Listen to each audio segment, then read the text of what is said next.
Hey listeners, thank you so much for listening to the Cancer Doctor podcast. My name is Adrian. I'm the producer of our podcast here at cancerdoctor.com.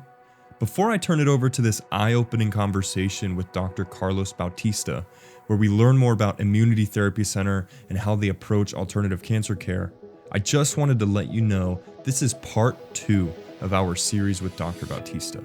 So if you haven't listened to part 1, click the link in the show notes and listen to that episode first for more context on this continued conversation. So without further ado, I'll turn it over to our amazing host, Robert Carrillo.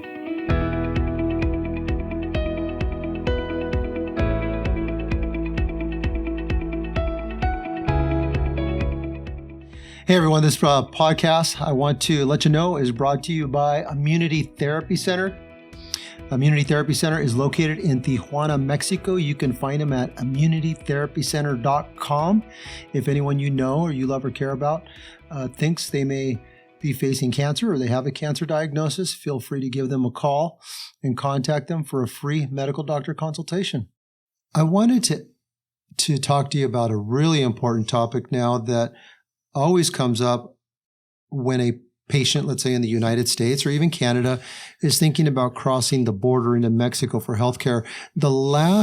Some of the last data that I read, and this might have been from 2020, that there were, I think, approximately 2 million Americans that were leaving the United States for healthcare somewhere in the world.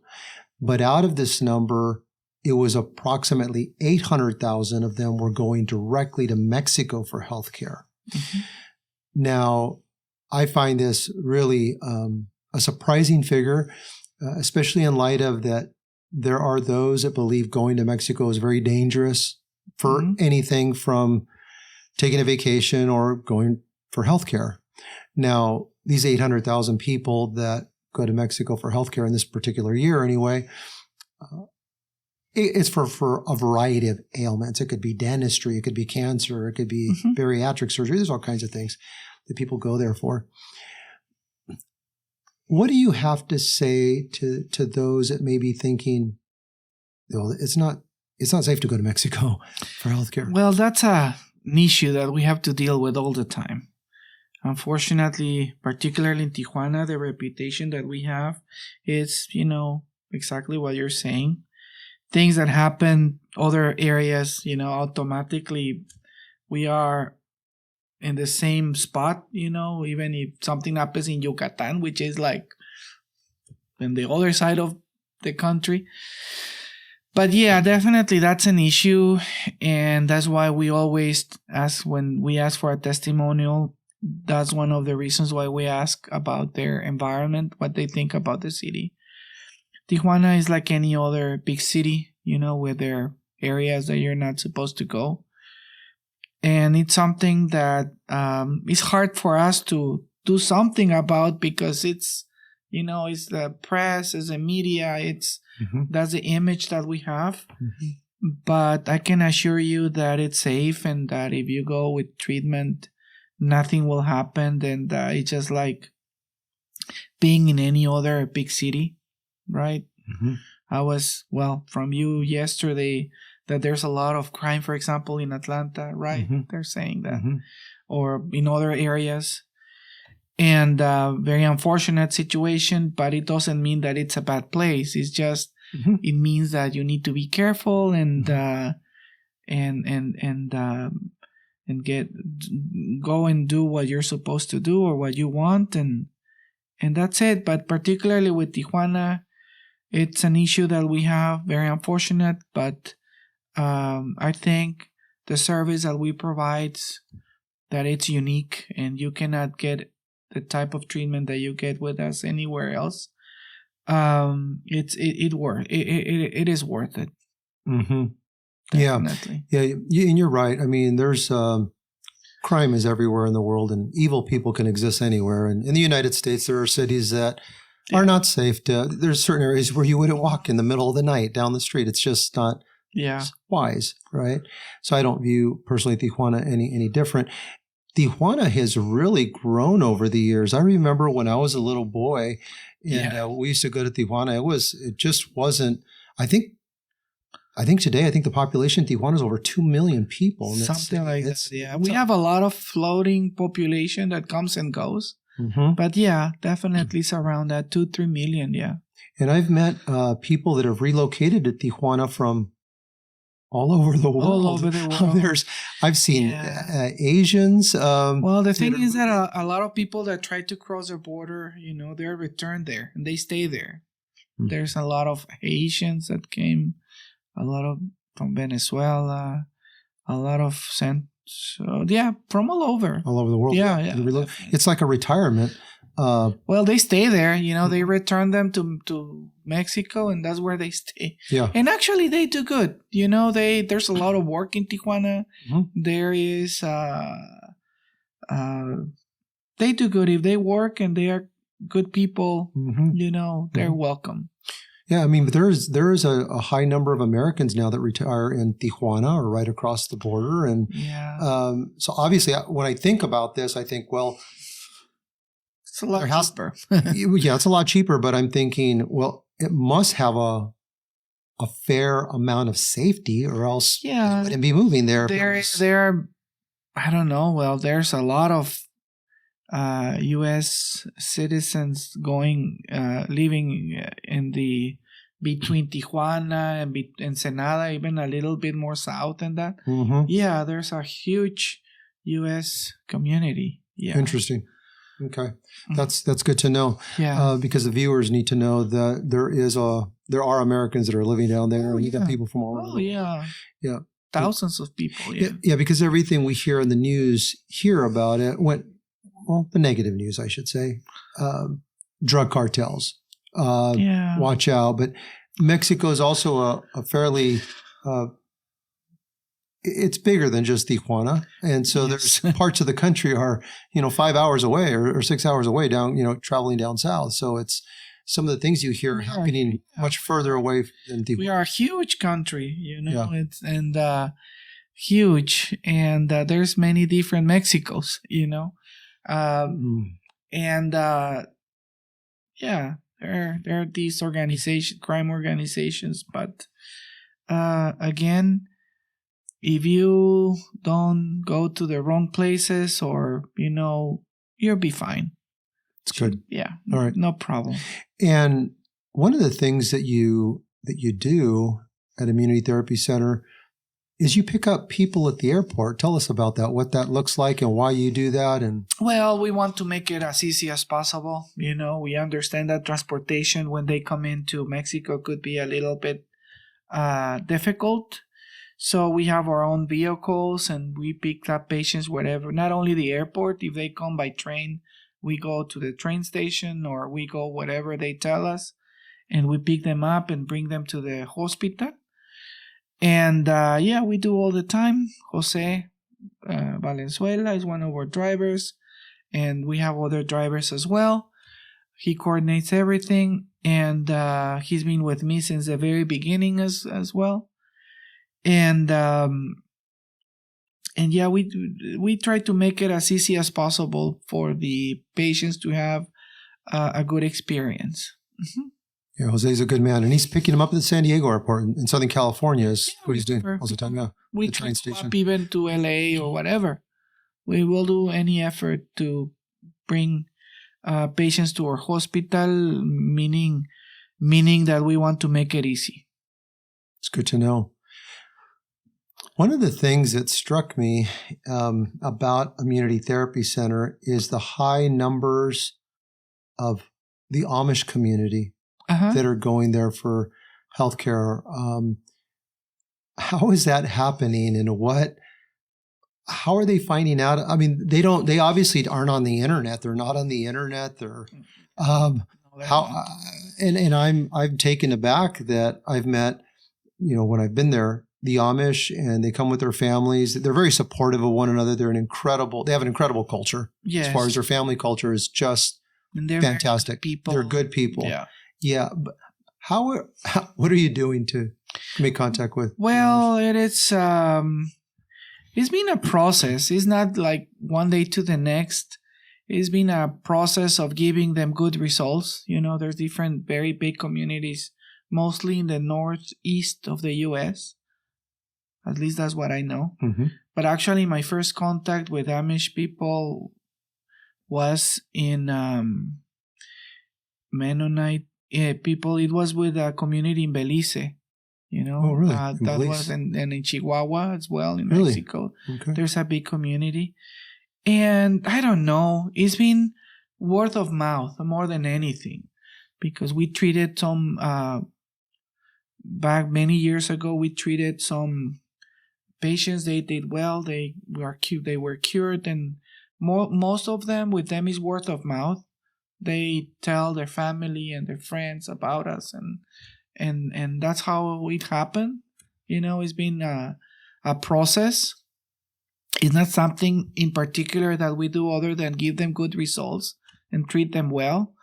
And obviously, we go to their fairs and events that they invite us to go, and that's how we build a relationship with them. And we are very happy to receive them and to give them good results. So yeah. And a good number of patients that come in are from that community. It's great. Mm-hmm. That's really good, because when I think about the Amish community, they trust is really important for them. They have to trust you in order to take that step. We're very transparent, and we want to make sure that we give them their best option, and we're very clear. And yeah, definitely, not only with them, but with everybody. Mm-hmm. That's our policy, that because you know what, in this situation with alternative medicine, there's been a lot of fraud, taking advantage of patients and people. And we don't want to do that. Absolutely. That's why we want to be very clear and very emphasize on what we can do, what we can offer, or limits. And I think Amish people like that, and everybody like that, and they always see that we make our best effort, to help them. Very good. Very good. There's a couple of things that you said that I want to develop a little bit. You've made it really clear that when you communicate with potential new patients, that you set the expectation about what you can do and what you can't do.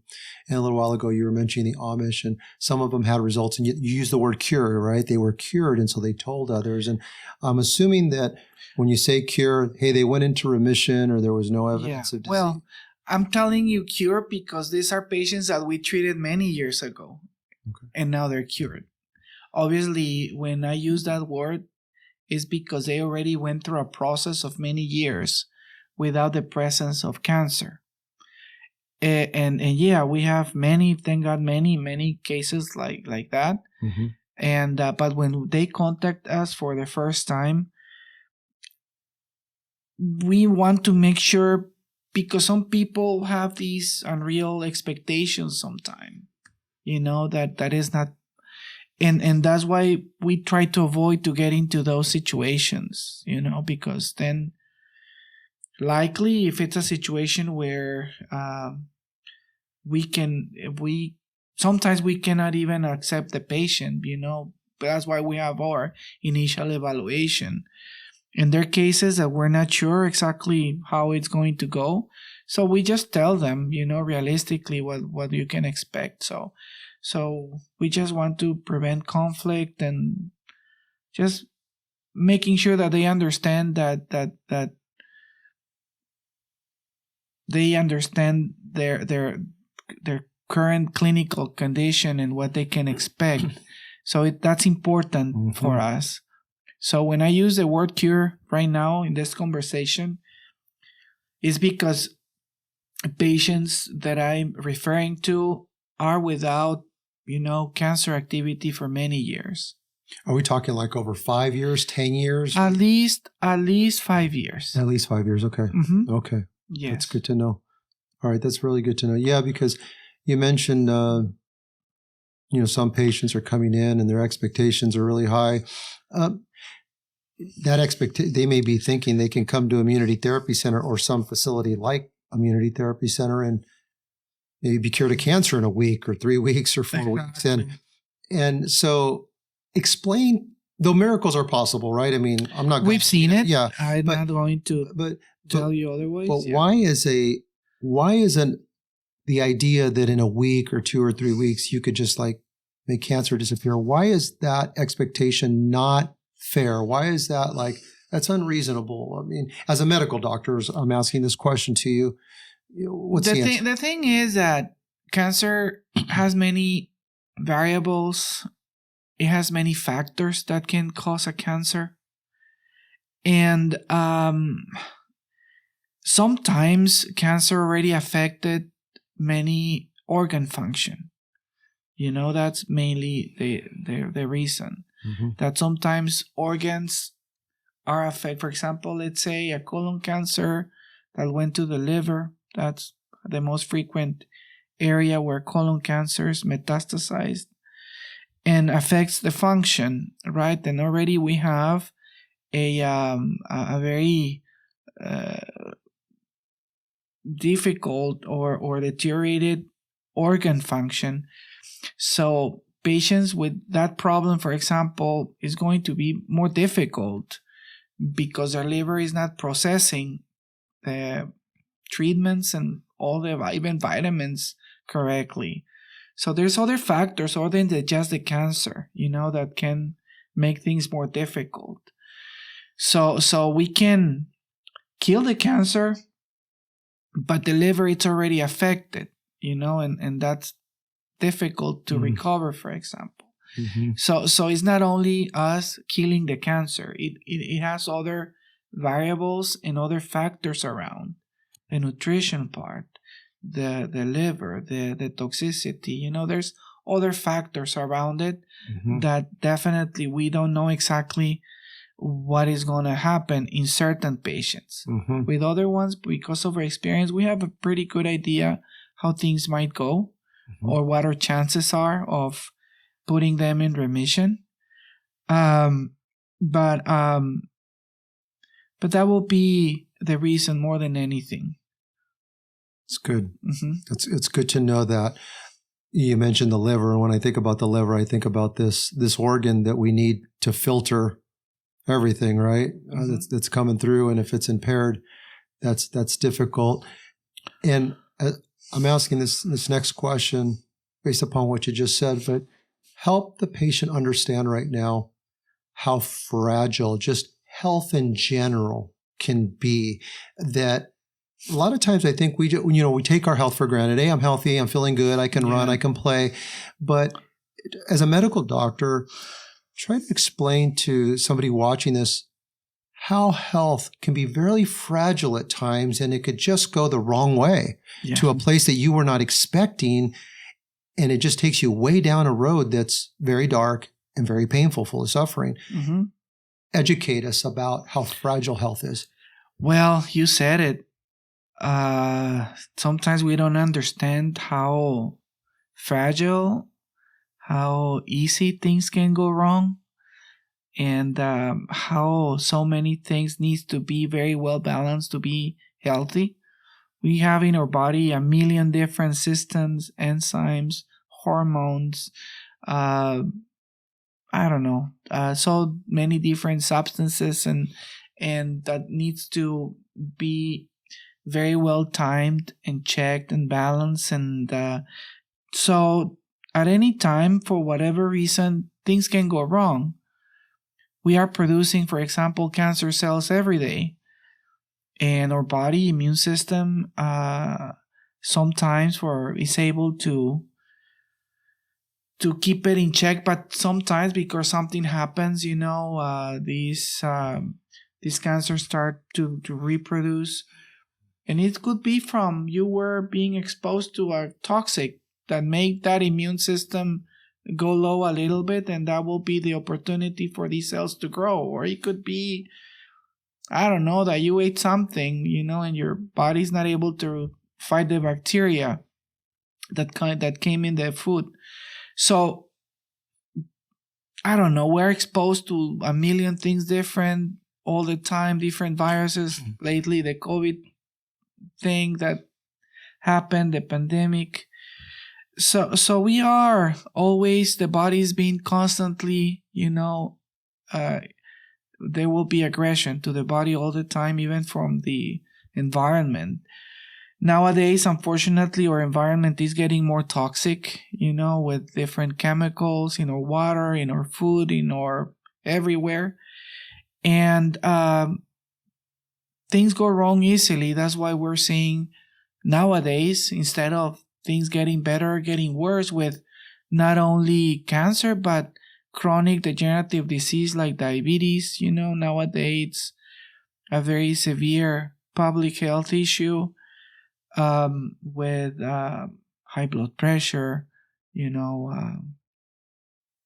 autoimmune problems, arthritis, all these other things that are happening.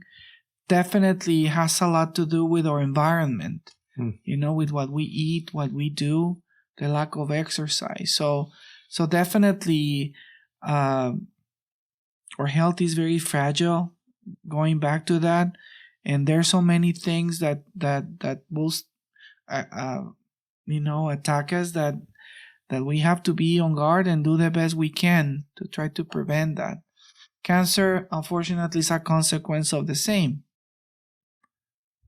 Definitely. Okay. So it sounds like if there was ever a time for us to be proactive with our health because of the environment, because of the things we're exposed to today that maybe our grandparents weren't exposed to. Exactly. Because of all the exposure, now is the time to be very proactive with your own health care. In other words, it's your best insurance policy. Take care of your health. Yeah. Respect your health. As much as you can. Obviously, there will be things that you don't even know about, that we don't even know about.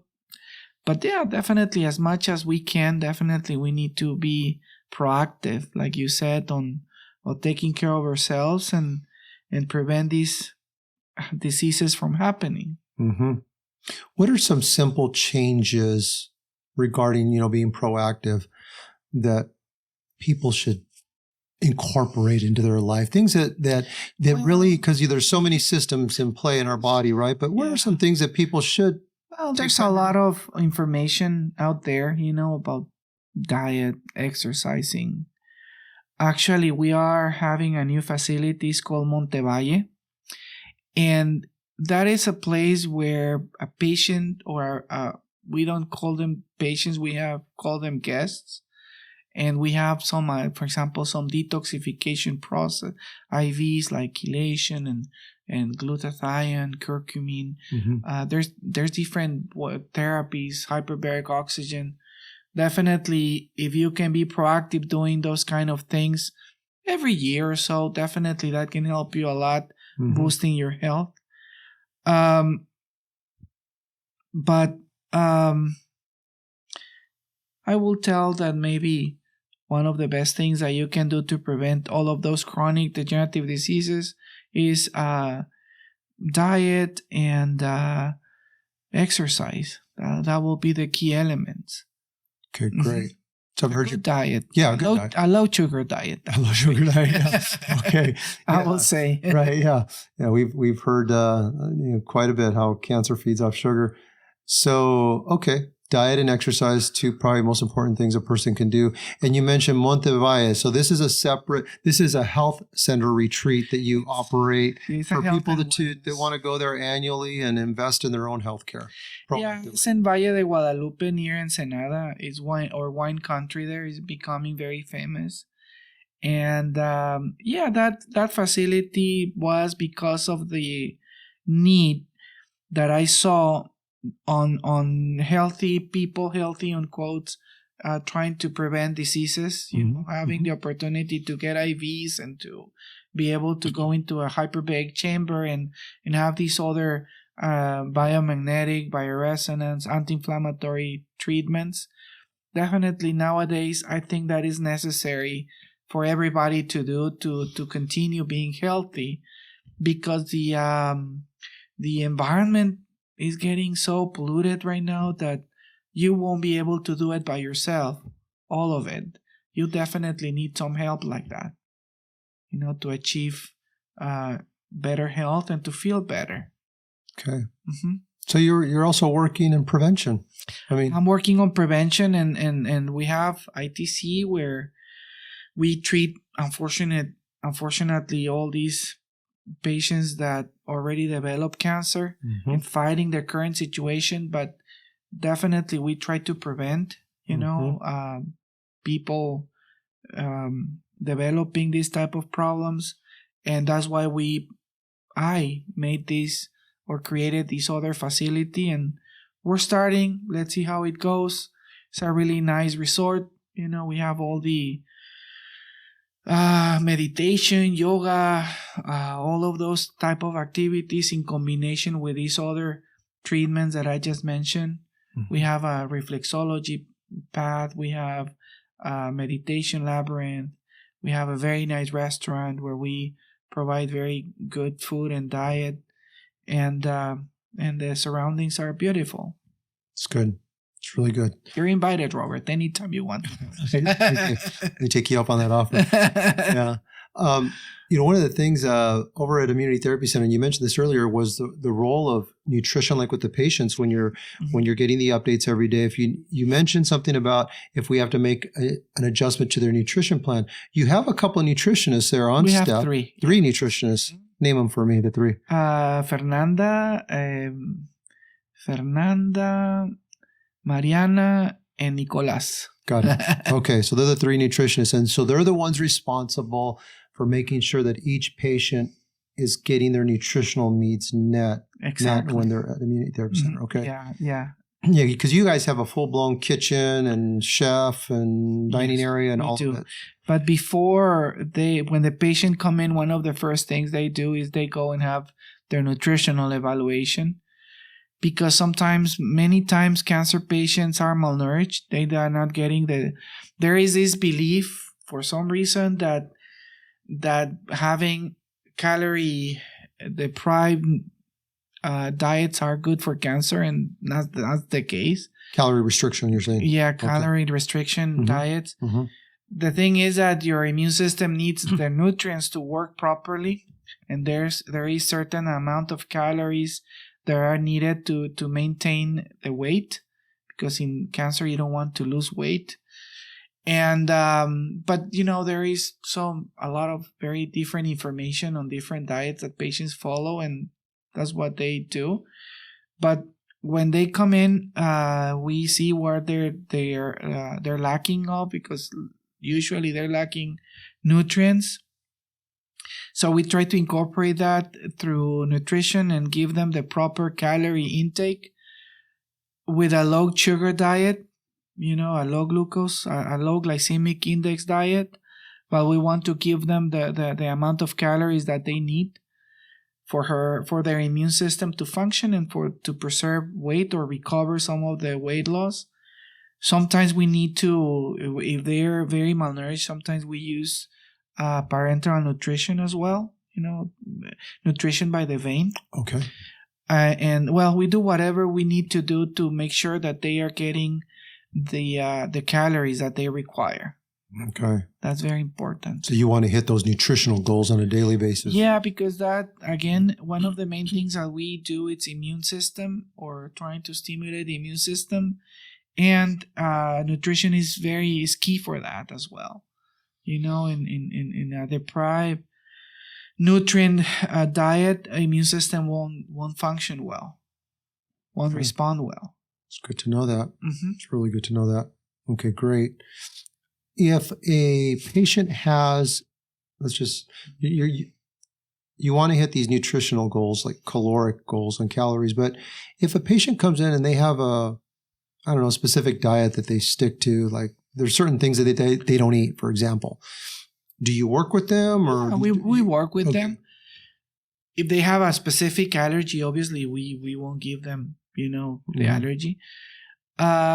More than anything, we try to make them understand why they need those nutrients that we're wanting them to have. What is the reason behind it, and try to demonstrate. And they usually go along with, because most of the time it's very empiric what they're following. They really don't know. It's because somebody told them, or they read somewhere on the internet that this is good for cancer, and that's what they do. And when you tell them facts and the reasons behind it and why we want to maybe change the diet a little bit, they understand most of the time. Okay. That's great. That's great. Typically, it seems that most people have a very poor diet, not a great diet, just in general, day-to-day living. At least here in the U.S., it seems that way. I mean, we have fast food restaurants on every street corner. Okay? Yeah, people live off fast food. They're very good. It tastes good, right? Yeah, it tastes good, yeah. Have you seen patients that go into a community therapy center and they're put on a tailored nutritional program where they've actually benefited in the short term just by having? Oh, yeah. Having a good diet doesn't mean that it doesn't taste good. So we try to make tasty food, so they like it. And most of the time they follow up with the diet that they are having at ITC. And that's because it's very nutritious, good for them, but also tastes good. They like what we prepare. Different recipes and dishes that we prepare. So yeah, definitely they benefit quickly. When you give the proper diet, patients will notice difference with their energy and with their stamina quickly. Okay. Just because of that. That's great. When they go home, are the nutritionists available? Like if a patient needs to contact them after they go home, if they wanted a recipe or wanted to ask them a question about something, oh yeah, they're available? That all the time. And actually when they leave, all the patients meet with their doctors for a home program, but also the nutritionist will meet with them to make sure that they follow their nutritional guidelines and the objectives that we have. And and we even go with a recipe booklet, I think. Okay. That's great. Something else too that I noticed when I was there, and it seems like this is a regular part of what you do for the patients. I think it's 3 days a week. You have 3 different classes during the week for patients where they can go into a meeting room. And I think on one day you explain all the treatments that they're having. There's a doctor in there explaining these are all the treatments. And then there's another day on nutrition. And I forget what the third day is about, but we have different activities throughout the week. We have 3 days a week group meditation, for example. We have a welcome orientation where we explain the guidelines or the general information. We have 2 nutrition classes. One of the nutrition classes is just to try to understand the nutrients and what it means, what they do and what they're, and we have the other nutrition class, which is more like how to prepare the food. Okay. Those are on Fridays. And we have other classes as well about the different treatments that we do. And those are the 4 different classes that we have throughout the week. That's fantastic. Yeah, Tuesday through Friday.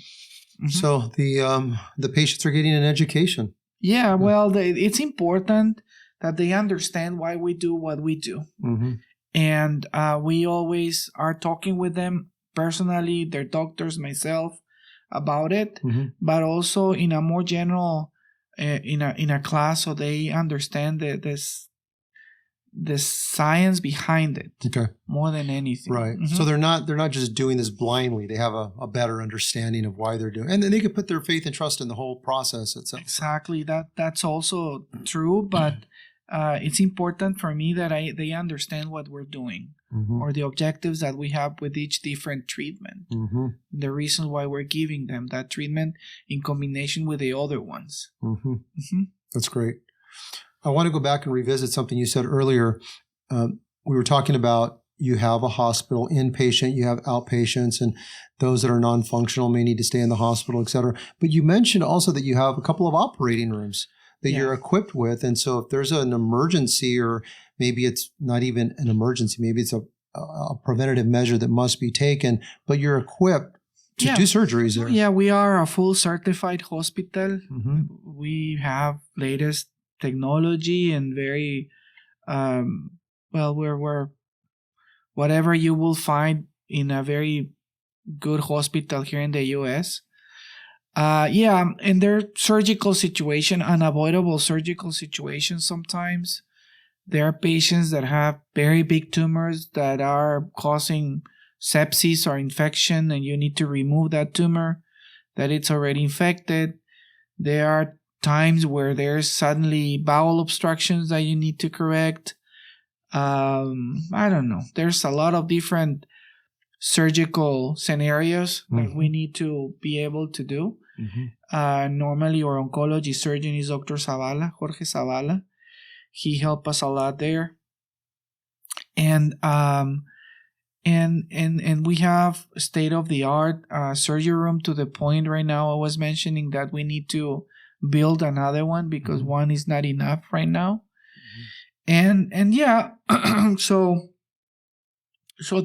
trying to be as complete as we can in the service that we provide.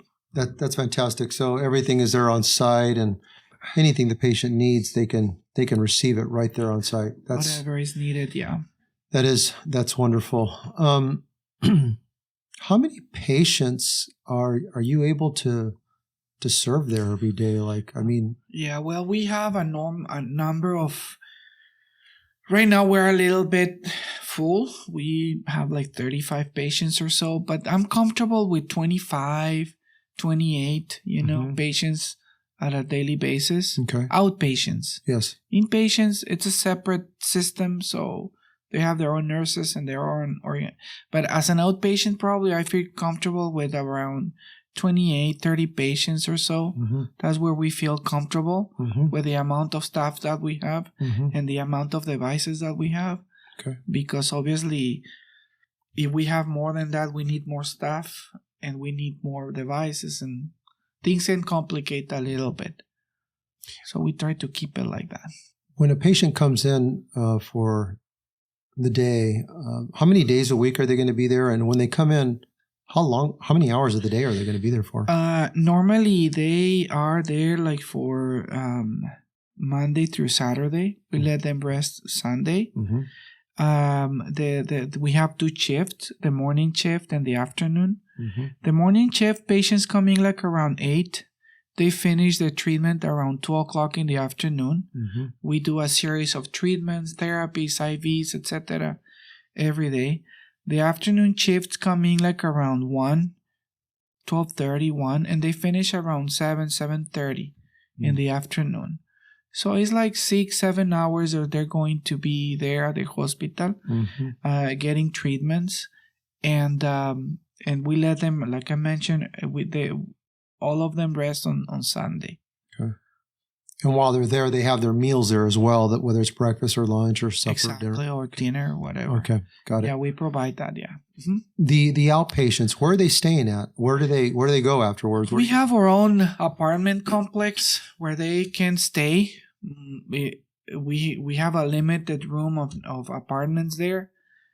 And different hotels and around the hospital support us with us. There's the Quartz Hotel. There is the Realine. There is there's different ones that usually patients like a lot. The Quartz, that's near where we are, where our building is, and they take them to the hospital and pick them up and return them to the hotel. So we do the same with patients that are staying with at our apartment, ITC apartment. So we try to make it easy for everybody. Okay. That's fantastic. That's really, really good. So, all right, great. One thing that you offer everybody that contacts Immunity Therapy Center is a free doctor consultation before they come. Talk to us about that. A lot of times when I think about going to the doctor, I think, well, I got to pay the doctor to see him or to talk to him or whatever. But explain this. Well, again, going back to what we were talking about initially, we want to make sure that we are going to be able to help, right? That's why it's very important for me that the doctors talk with the patient first contact when they request. First of all, is for ourselves to see how much help we can provide. Mm-hmm. There are some times that patients call us in situations where we're not able to help, and we tell them that we're not able to receive them because of this or that. Also, sometimes patients want to know what they're going to do or what the treatment consists of. And it's important that comes from a doctor that knows what the intention of each therapy with a particular situation is. So yeah, it goes both ways. So it's for the benefit of the patient coming, for them to understand what we're trying to do. But it's also for us to know that we are able to help, and that we don't want somebody that we are not able to help to come with no objective or very precise objective or goal. Mm-hmm. Okay. Yeah. Fantastic. And this is a phone call they're making to your team? Yeah, definitely. When they contact us first and they send their information, we contact them and ask them when they want this consultation to happen, and we schedule it and we follow up on it. If somebody calls Immunity Therapy Center today, could they get a doctor consultation today? Yeah, absolutely. If they want to, yeah, absolutely. Same day. Same day. No waiting a week or 2 weeks. No, not at all. No, again, communication and having fast communication is very important for us. So yeah, we will accommodate one way or the other. If the patient wants to talk with somebody the same day, we make sure that they talk with a doctor the same day. It's a breath of fresh air. Mm-hmm. Yeah, absolutely. That's fantastic. How many total treatments or therapies does a patient receive in any given day? Just approximately. It's around, not counting the IVs, probably like around 8 to 10 treatments every day. Okay. Different therapies or whatever. As you know, we do a customized, treatment for each patient. So we depends on their condition, their diagnosis, but usually they do like around 8 to 10 treatments every day. Plus the IVs. Yeah. So you just said something. So the patients are not all receiving the same exact protocol. It's tailored. It's tailored to their needs. Obviously, we use whole body hyperthermia, for example, with everybody, but depends on their situation, the time, and the intensity. The same with local hyperthermia or RIFE, for example, therapy. They will receive different frequencies specific for them. Local hyperthermia will be specifically for the type of tumor that they have or the time that they need for that particular treatment. So like that with everybody. Mm-hmm. Yeah, it's customized. Yeah.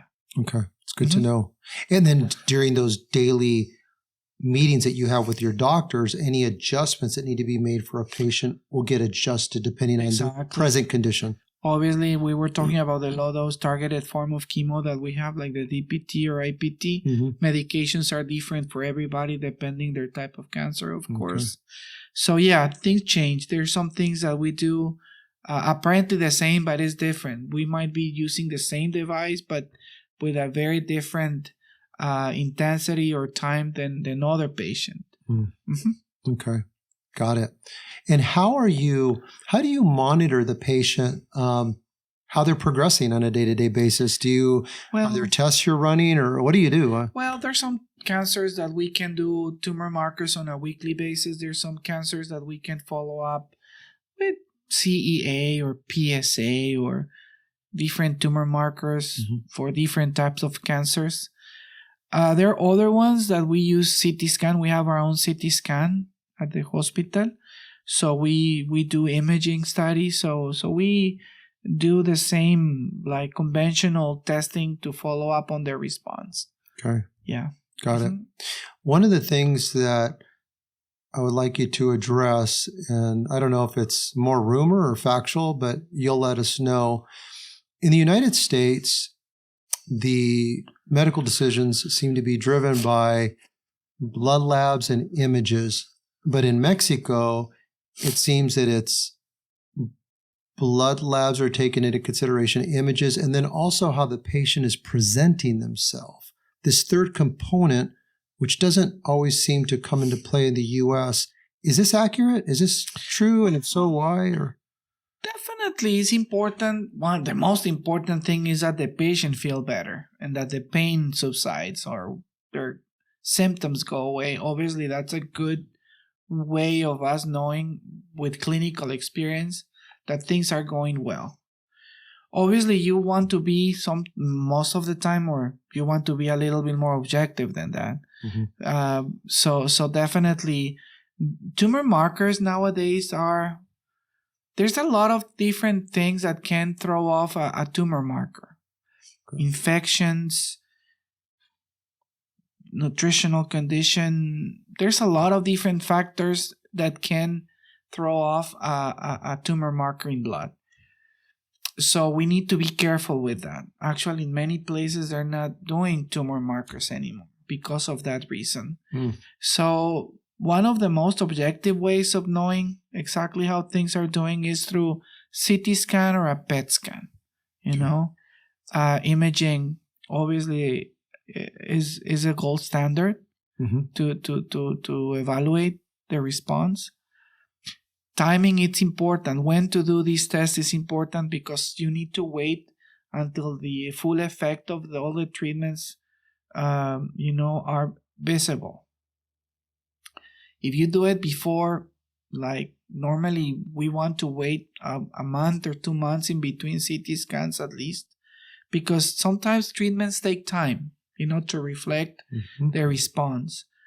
So that's why sometimes patients want to know quickly how they're doing, but sometimes we need to wait. Obviously, CT scans, PET scans, all of these tests have toxicity in relation with them, so you cannot do them like too often. Could be not good for the cancer situation itself. So definitely you want to wait, but the best way to find out how you're doing is through an imaging study. Either MRI or CT scan or PET scan or something like that. Okay. So patients, after they get treatments, it's better to wait, let those treatments have their effect, and then get a couple months down the line, or maybe 3, I don't know, and then do an image to get a better snapshot. Because if you take a snapshot too soon, it may not tell the whole story just yet. No, like we are attacking a cancer. We are attacking like through different treatments, we are attacking the cancer. So it's like when you have like a hit on your eye, it will inflame. It's the same with the tumor. If you are attacking it and hitting it with different things, it's going to create initially an inflammatory response. It could look even bigger than what really is. That's what I'm trying to say. So you want to wait until that process goes away to really see how it is. Okay. Let it go through its death cycle if it's dying. Exactly. Okay. That's exactly what I mean. Got it. All right. That's good. That's good for everybody to understand, because I'm sure, and rightfully so, for a cancer patient, they're anxious, right? They're anxious to get better. They want, they're hoping, right, that they're going to get better. Usually when patients come in and they start doing our treatments, they feel better. And that's one of the best markers that we have. That they feel better is the whole point. And typically when a patient goes in initially, how long are they going to be there for, typically?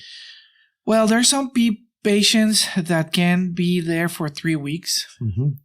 Obviously, there are circumstances many times that we request patients to stay a little bit longer than that, usually between 6 to 9 weeks. Because the majority of the patients that we receive are in a stage 4, where the cancer unfortunately spread to other areas, and we might need more time. Obviously, 3 weeks sounds like a lot, but when dealing with this situation, most of the time is not enough. So sometimes they need to stay a little bit longer than 3 weeks, but Some cases they stay, not all of them. If patients cannot stay, we give them a home program, but usually 3 weeks is enough for us to in some cases to have a very good response. Okay, so only in advanced situations we request them to stay a little bit longer. So most of these patients that are coming in are stage 4, and so if they're stage 4, they've already had conventional treatment. Most of them, yeah, they come already with, probably I will say like around 85-90% already come with previous treatments. Wow. Yeah. So their immune systems are already impaired. They're already in a difficult situation. And even in those situations, we're able to get good results. Wow. Yeah. I mean, the human body is an amazing creation. It's an amazing creation. Absolutely. It's, if you give them what they need to heal, likely heal will happen. Okay. Yeah. So you're just creating the environment for the body to set itself up to fight and to get better. One of the things that we do, many times we have to be very proactive on destroying the tumor that it's already there. But also very important part of it is, like you're saying, creating the right conditions for the body to heal. I know one of the things that is real important as you're assessing the patient is when you have to come to that decision that you've already done all you can, they really need to go home. And nobody likes to talk about, losing or death or dying or what have you. But the reality is we're all going to pass away from something. Yeah. But as a medical doctor, as you're looking and assessing patients on a daily basis, what are the factors in the human body that have to happen where you say to yourself, they need to go home now because we've done all we can. They really need to go home. What are some things that you're looking at functionally in a body, in a human body? Specifically, the bilirubin levels. That is one of the main markers that we have. Liver function in general, more particular total bilirubin levels. When we see a patient that already have a very deteriorated liver function, where the total bilirubin levels are increasing and they are developing this jaundice, if there is a bilirubin that it's increasing higher than 9, 10, it means that likely they need to go home. Okay. Yeah, particularly that will be like the key issue. Obviously, there are other reasons that we tell patients to go back home. It's where there's a situation that we see that we're not seeing any response, or that's very small amount, but sometimes unfortunately we see it. And that happens likely because patients have a lot of chemotherapy before and their immune system it's already depleted. They lose the ability to respond. That happens. Unfortunately, when you receive a lot of chemotherapy, your immune system loses the ability to respond. So that sometimes happens. There are patients that because of that develop like pneumonias or infections or situations where they can be dealt with better in a U.S. hospital, infections, strokes or things like that. We have to remember that the main objective that they're there is because of their cancer situation and the alternative treatment that they're going, the alternative therapy treatment that they're going to receive.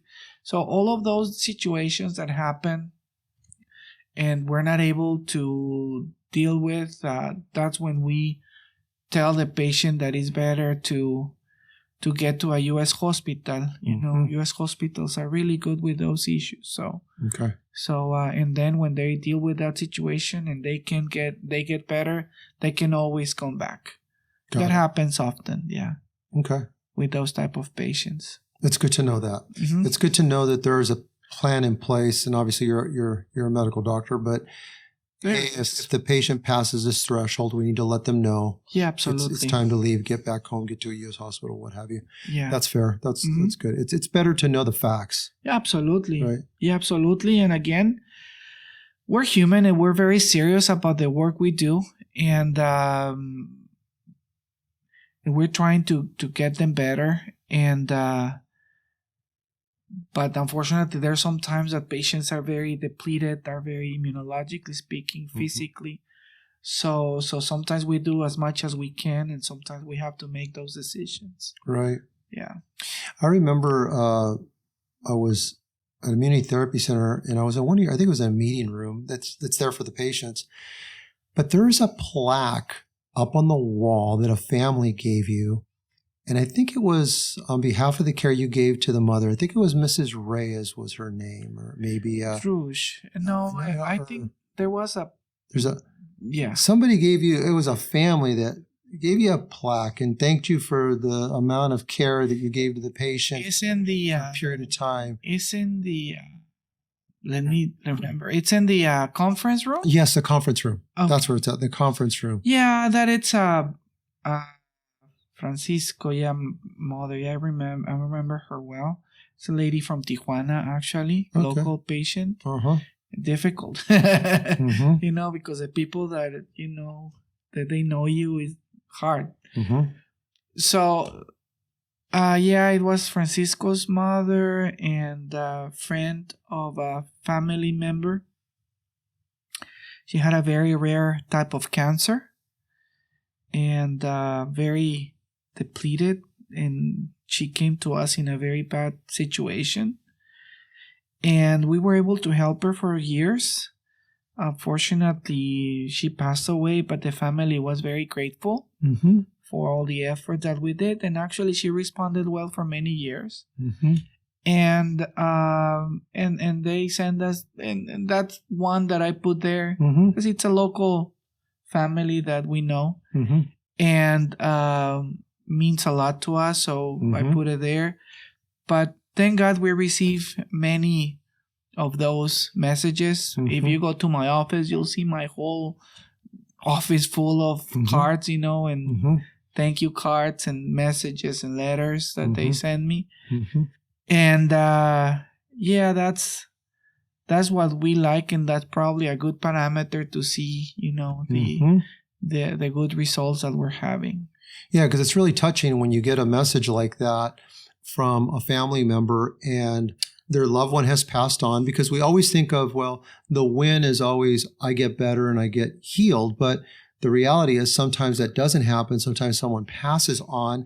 But when the surviving family members are saying, thank you for the care that you gave to my mom or my dad or my husband or wife or what have you, that's really important, because especially like coming out of COVID, in the United States, there were people that were separated from their loved ones that were in a hospital with COVID, and their family member actually died in a hospital alone. Up to this day, they don't allow you to go into any U.S. hospital. To this day, if you have cancer, you go by yourself alone.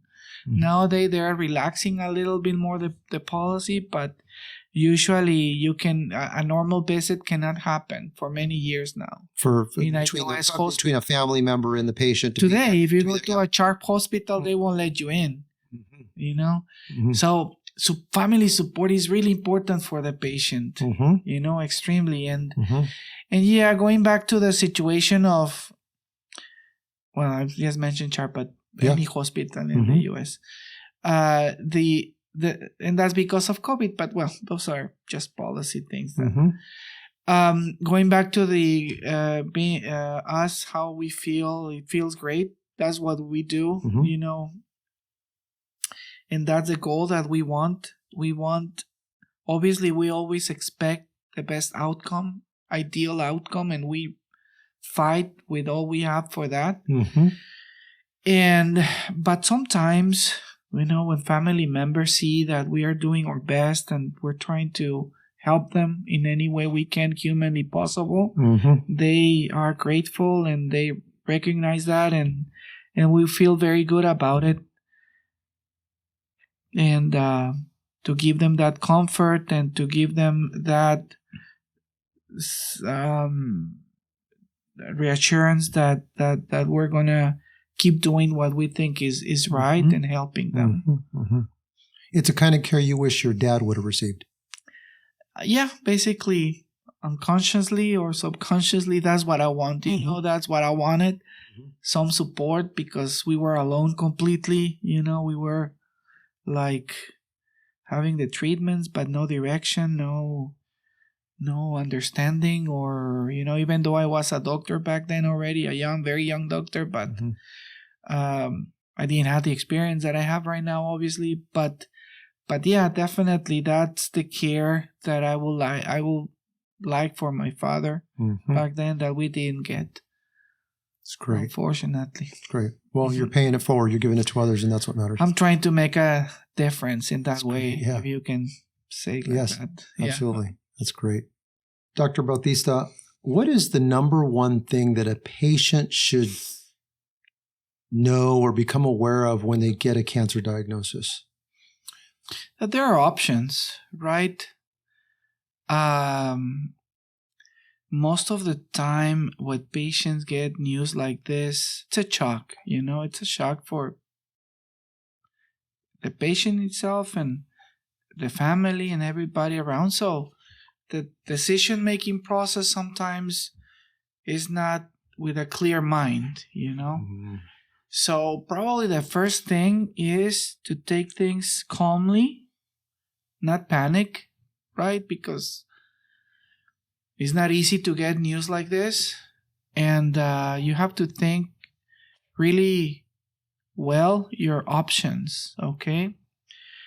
Usually, doctors, mostly here in the States, but that's a rule everywhere, they will go right into the worst case scenario. If you get a cancer situation,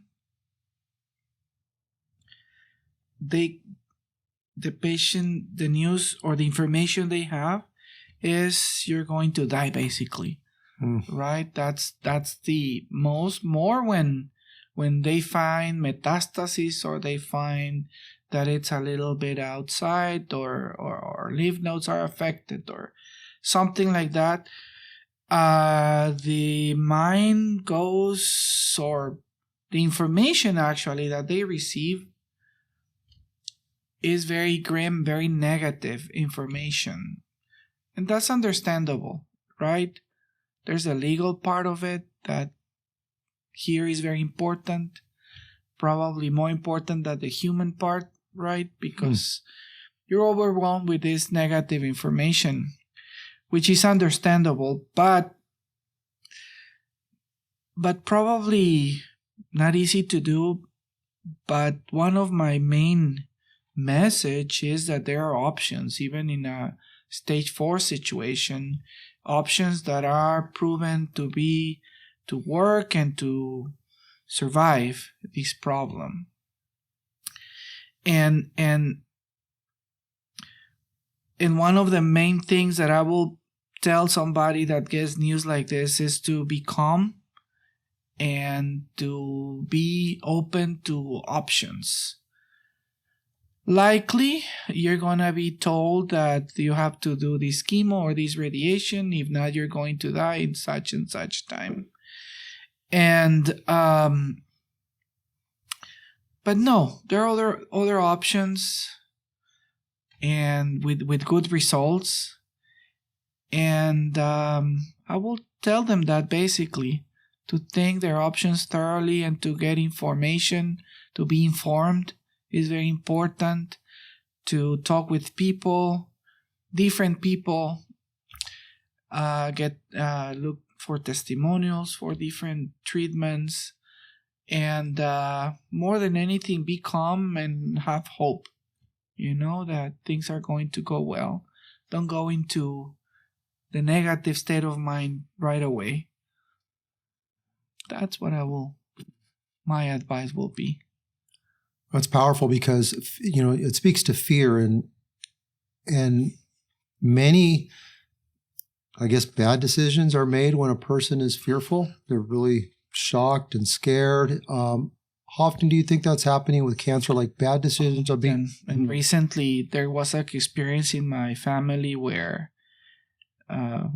this person was diagnosed with cancer, and she was in good condition, generally speaking, but she went into this state of mind that the information that she got was so powerful that she didn't want to do anything, and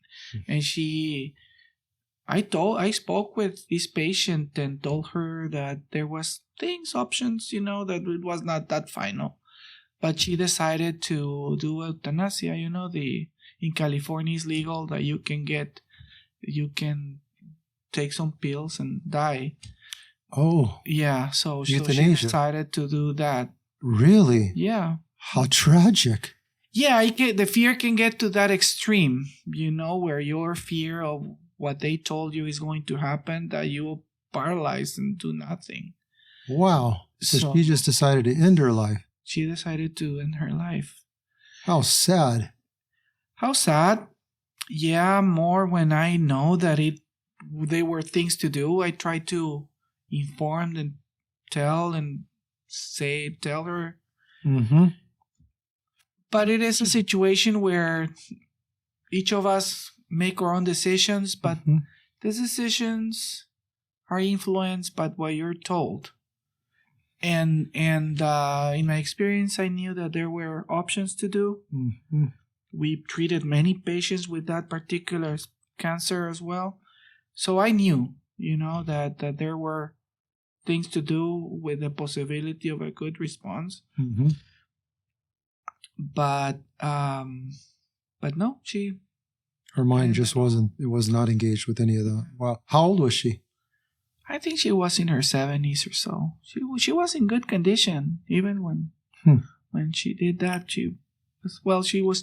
They told me started to have some issues, but in general she was able to do some treatments. What type of cancer was it that she was diagnosed with? Well, it's a personal thing, so I don't want Fair enough. to go into specifics, but it was more an example of how fear can paralyze you. Okay. And can affect you to that degree on not looking for options. So the way the doctor delivers news is really very crucial, extremely important. And that's something that is not here, and not here in the US, but other places as well. You have to have ways of telling this kind of things, not just you have this and this is going to happen, and these are the statistics. So you are like, well, me as a doctor, I can understand the numbers or the research or whatever, but a normal person with no medical knowledge, it's overwhelming, scary, so it can get to that degree. Wow. Yeah. Wow. So the way that the doctor delivers the diagnosis or this type of information, it can play a role in recovery. Definitely. And even plays out their own doctor's beliefs. Okay?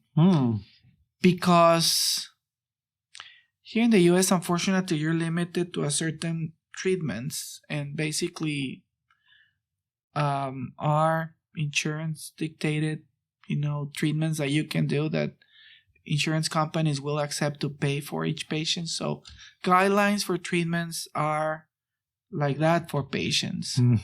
And those are the only options that you have. So doctors also have these preconceived ideas sometimes that other than that is bad, And I'm a trained doctor in that mentality, and I understand that everything needs to be, based on science and numbers, and we agree with that. All of our treatments are based with science and numbers, but they're out of these box, conventional box, and even in that situation, we have good numbers, right? But some doctors here, they have these guidelines with different lines of chemotherapies or different types of treatments, and they reflect this on the patient, right? So they give their guidelines options, and they tell them like there's nothing else. You understand what I'm saying? So this is other than this, you're going to die. So no, that the message is that there's other things with good numbers, good statistics, even good research that is out of this box that can give you good results as well. So I'm not against these chemo guidelines or whatever. They work in very specific cases. The majority of cases, they don't work. But that's when I'm coming in trying to give this message. It's real powerful, because what I hear you saying, and you can correct me if I'm wrong, is that obviously, like in the United States, the medical doctor is But I'm not talking about only the U.S. Right, worldwide. Worldwide, right. That's happens everywhere. Right. So, but the medical doctor looks at, okay, here's what insurance is going to pay for, which is conventional medicine. And here's the statistics for this type of patient and the outcome, which doesn't look very good. And he buys into that, or she buys into that as a medical doctor, that, well, it's not going to be good. There's already a negativity, and we've already lost. They know it, knowing that they have a 20% chance of response, they do it. When Hippocrates, the Hippocrates thing that you do when you graduated as a doctor, you do the Hippocratic Oath. Yeah, the Hippocratic Oath. You are not supposed to do that, because you know it's going to fail. You know, you have like 10%, 15%, and you're causing more damage than do no harm. Good. Yeah, do no harm, right? And that's what I'm coming. So they buy into this belief that only doing this is the right thing. You understand what I'm trying to say? Yeah, and if the numbers look like it's going to fail, they deliver the message like, what's going to fail? I mean, this is all we have. And exactly, and they do it, and they cause a lot of side effects and problems and make the situation worse. And the patient is traumatized and afraid. Imagine, yeah. So it's really hard treatments to have, and yeah. So the thing is that how you give this news to a patient, going back to that, is going to have a very powerful effect on the decision that you make. You know, and to the point where, well, this happened with a close person, and even myself with all the experience and all the small, little or lot knowledge that I have on these situations, I was not able to convince this person to do otherwise. Wow. And she decided to do this dramatic end. So that's probably a good example on how important, you know, how to give this information is. A lack of compassion can kill someone. Basically, yes. It did. Yeah. Sad. Wow. Amazing story. Thank you for sharing that. What are some of the things that a patient can receive in Mexico or Tijuana, Mexico, that they can't receive in the United States? And does that mean that because they can receive them in Mexico and they can't in the United States, that those are dangerous treatments or therapies that they're doing in Mexico, because that's why they're not legal in the United States? That's the same situation that we're talking about. That is not in this box. It doesn't mean that it's bad. The thing is that what FDA, which is the one that agency that regulates everything here, they have certain rules, right, to prevent. So there's a medication that are under research right now. And because of the process that it must go through to be able to be given to the patient here, it's a process of around 20 years. So something that is working right now it will be available to the public probably like in 20 years or so. There's some treatments like hyperthermia. Some hospitals are already doing it here in the US. Some treatments. But there's some treatments that are not going to get to that degree of FDA approval. But it doesn't mean that they don't work. Okay, definitely. There's research done in other countries, and they are even approved in other countries. In Europe, Germany in particular is a little bit more relaxed on allowing these type of treatments. In Mexico, in particular, we have to have some research protocols and they're supervised by the government for us to be able to do these type of treatments. It's not like we have a free hand on doing everything we want just because we want. There's some regulation there that we need to follow. So the US is great.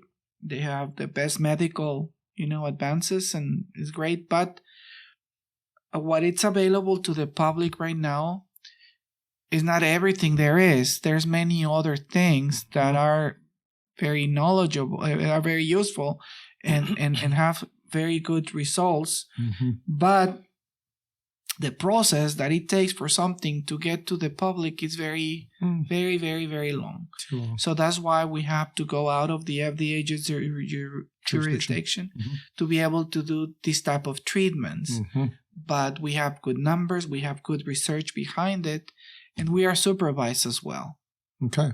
So it's not like Mexico healthcare is running wild. I mean, there's a government there that's overseeing as well. But yeah, we have our own agencies and our own regulation and our codes and everything that we need to follow. The benefit is, if somebody goes to Tijuana, Mexico right now, to Immunity Therapy Center, for example, somebody goes there, they're going to be able to receive maybe a drug or some type of treatment or therapy that just has not been approved in the United States and may never well be approved. But there's some good data behind it and why you should incorporate it. Yeah, and nowadays, the surprise is that many alternative treatments are now went through that process and are now being able to be given in the U.S.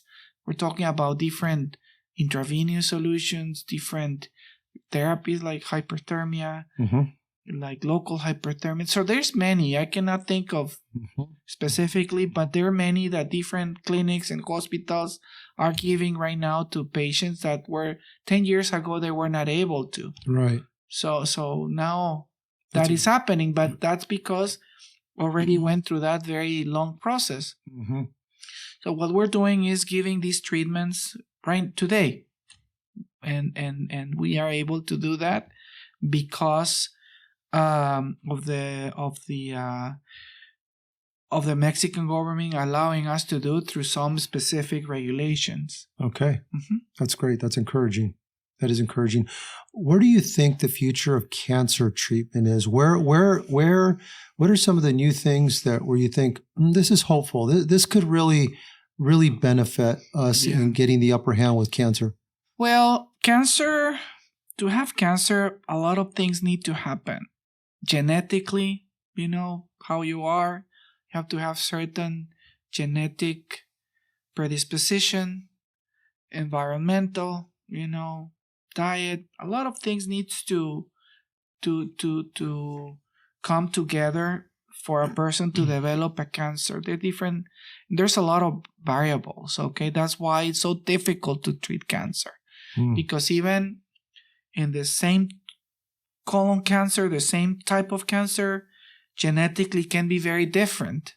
So one cancer will respond really well to something and the next patient, it won't. So that's why it's very difficult. I don't think there's not going to be a silver bullet, But I think what offers more hope is immunotherapy. We're still in diapers. We were one of the first that we started doing or addressing the importance of the immune system in cancer, trying to do it through methods that we think, and we were proven right later on, that doing these different stimulations and trying these different procedures are going to have a very beneficial effect on cancer. But still, we need to identify so many different proteins, so many different genetic expressions in different types of cancers, and develop specific medications or whatever that are going to modify that expression. That is very difficult. Okay. But definitely, I think at least our institution is in the right direction, and we already have very good results with it. Obviously, we want to cure everybody.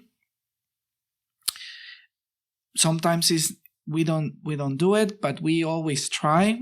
But I think the field that offers more hope is immunotherapy. Objectively, that's what I can answer you. Got it. Okay. Because immunotherapy would mean means a lot. Yeah, the development of maybe different medications that procedures, or checkpoints, and work with the immune system so that the immune system can adapt to the environment that it's in. But again, there's this all other stimulation, external stimulation from the environment, so that need to be addressed as well. Still have to do that. You still need to take care of that too. So it's all these variables that is difficult. It's going to be almost impossible because all the industries, all these other things, for example, pollution most of the time works more as estrogen-like stimulation. Many chemicals do that are used in industries that are thrown into the water or into the air, right? That means that many of those behave like estrogen-like stimulation in the body. In a female, in a woman that have already the predisposition to develop breast cancer, that have the right genetic, if you put them in contact now with this more polluted environment, with this type of substances, a girl 5-6 years old is going to be constantly stimulated with these estrogen-like substances through the water or through the air or whatever. So that stimulation is going to be there, and then you can do everything to fight the tumor and everything, or have the latest medications. But if that is not corrected, the stimulation is going to be there and the cancer will happen.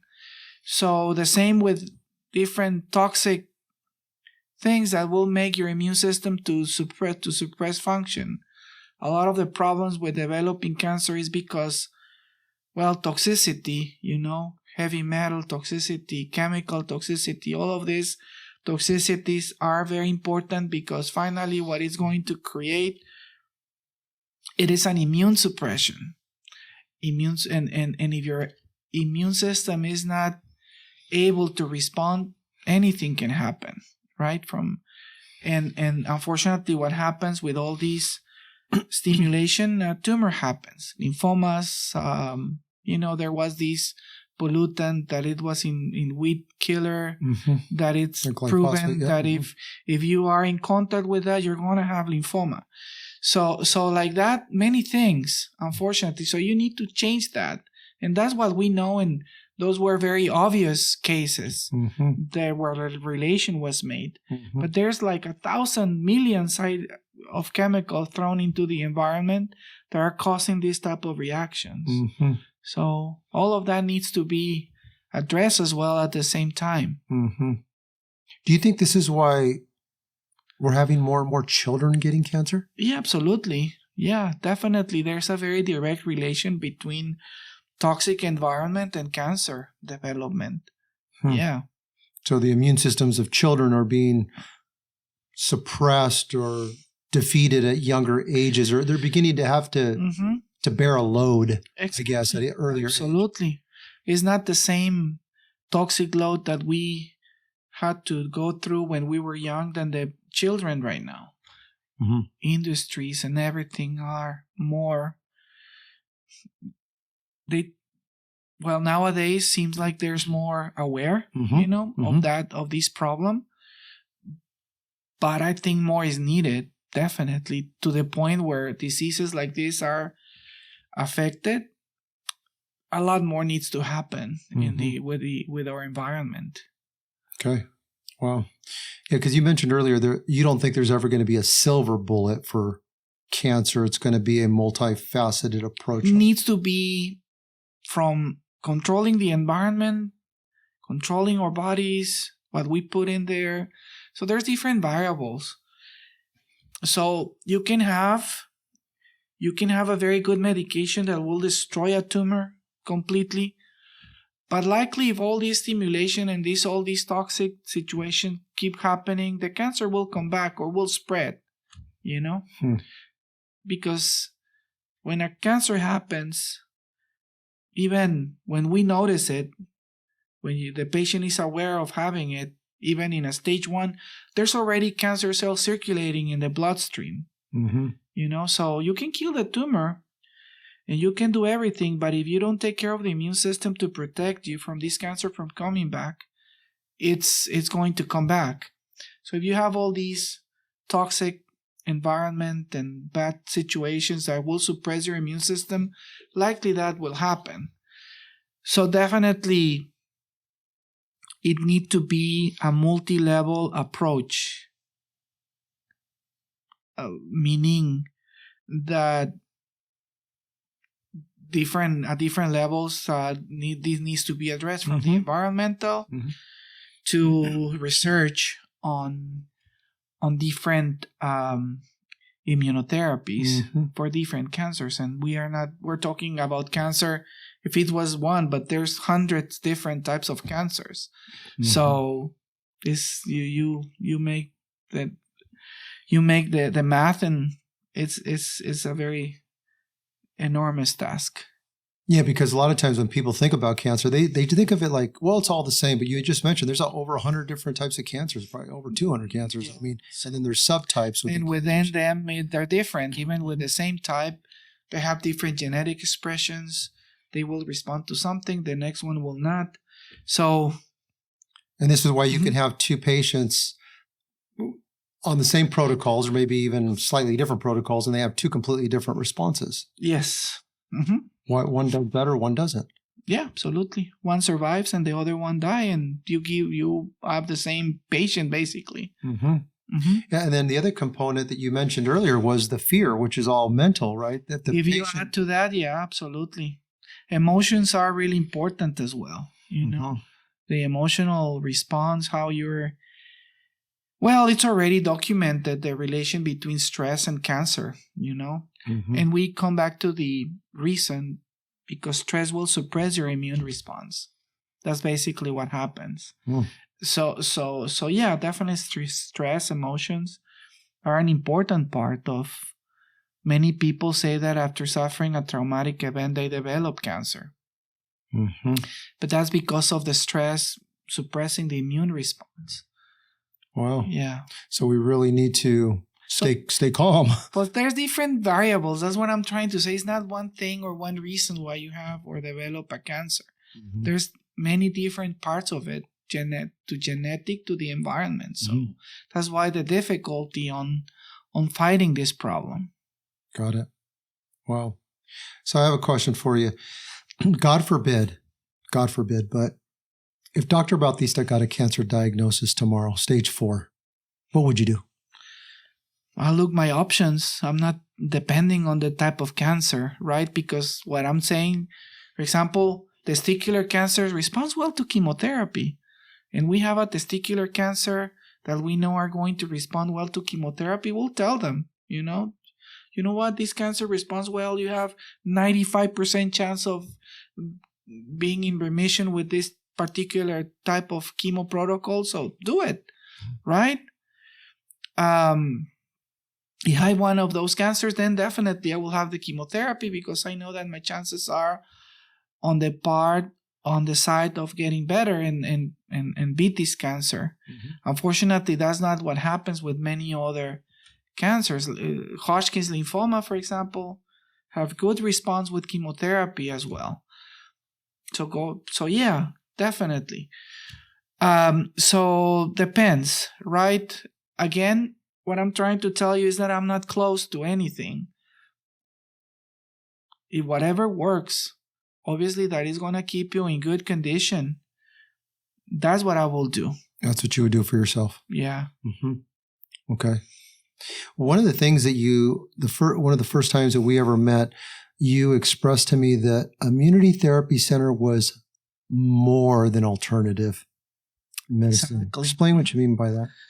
Exactly what I'm telling you right now on a situation that you put me on if I was diagnosed with cancer. We do whatever we think is going to work for the patient, regardless if it's conventional or non-conventional. We want to keep the patient in good condition and give them the best chance of overcoming this problem. The problem is with chemotherapy and radiation that unfortunately chances in most of the time are against having a good result. That's the main issue. So that's why we do things different. But again, we're more than alternative medicine because when we talk with patients, we put everything on the table. Okay, and we make the decision along with the patient on what they want to do. Obviously, on our recommendations, and legally we have to do it anyway, right? But definitely we want to combine most of the time. That's why we use this targeted form of low-dose chemo where we try to maximize the effect of using these conventional medications, not affecting the body, not affecting the immune system mainly.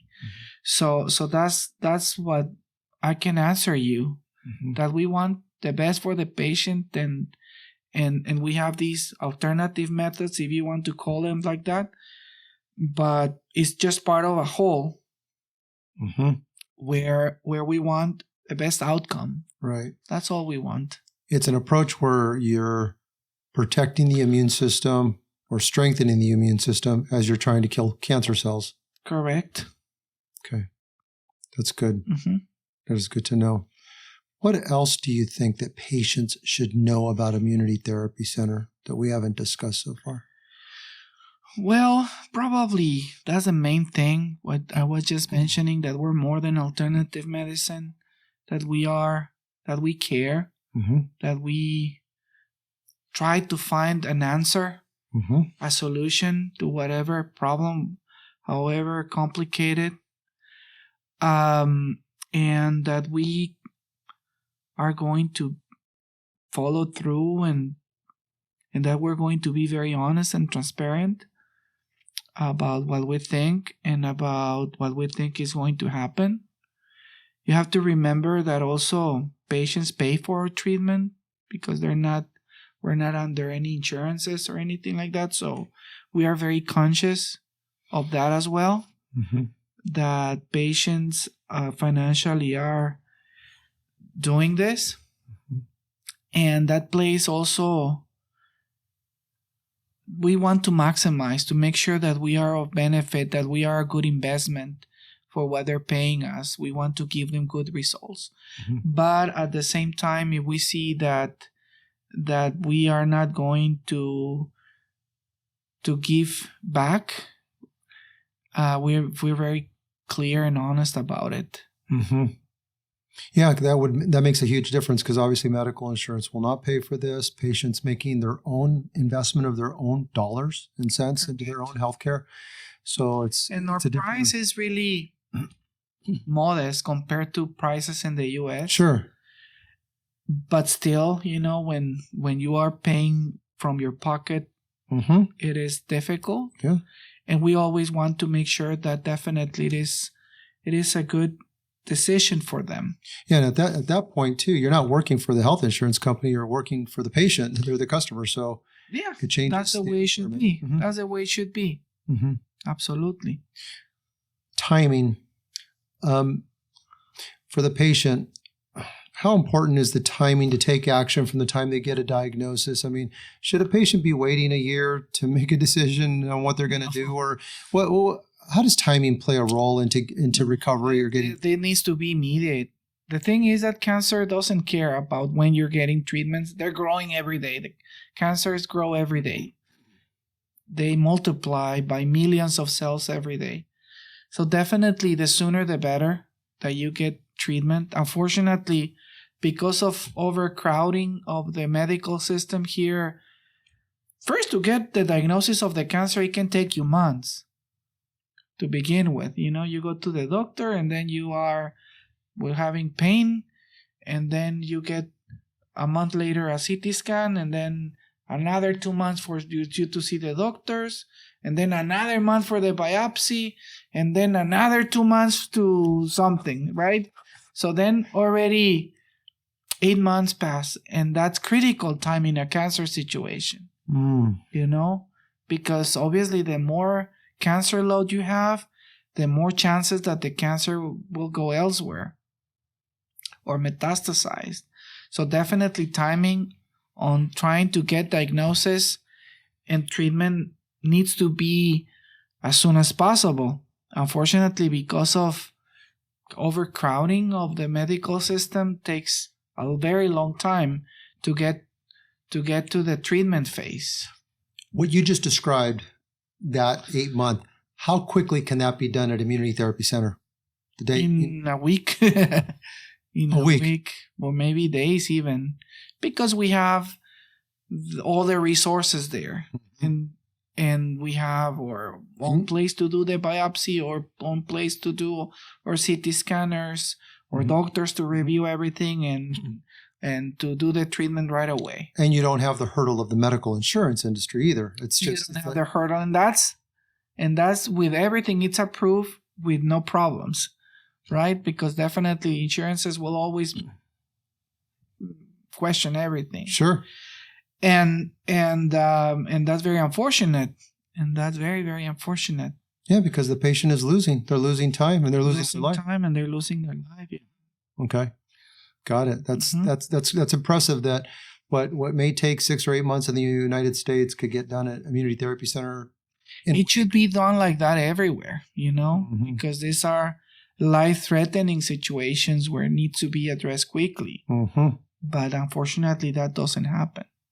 And you duplicate it on your daily meetings with your doctors as well in order to make decisions quickly. Yeah. Well, sometimes we get patients, the minority of them, very small percentage, but come not diagnosed already.